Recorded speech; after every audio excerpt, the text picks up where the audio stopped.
When I was younger, my dad was a real estate agent, and my stepmom was up until the very end of her career. And it was interesting. I remember back about my dad not telling stories, but coming home after looking absolutely exhausted because he was working nights and weekends, helping the Smith family, for example, to find a house. Now, does that still happen in today's market? Of course, right? But the reality is the Smiths are out finding a house on their own through online portals more than ever before. And what does that mean for us? Well, it still means that we're going to need to open some doors. Still means that we're going to need to help people to find a house, but it's different now. And we shouldn't be upset if people are upset with the industry saying, I don't know where all the value went because I'm finding the house. What are you doing, right?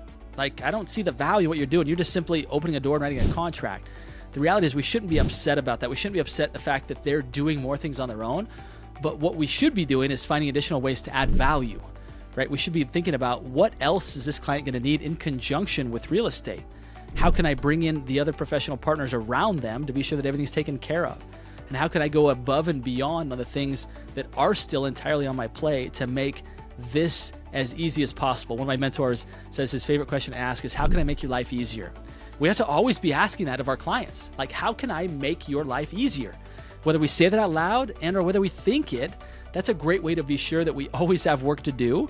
Because by the way, real estate transactions are not easy, right? As maybe some of these tools have made certain parts of it easier, they're not easy. And we need to be identifying what's the next friction point and how can we be solving that problem, whether through our services or through the services of professional partners around us. That's how we stay ahead. That's how we continue to deserve receiving a margin and having a great business that one day will set us free, right? And even potentially be something that we can one day sell.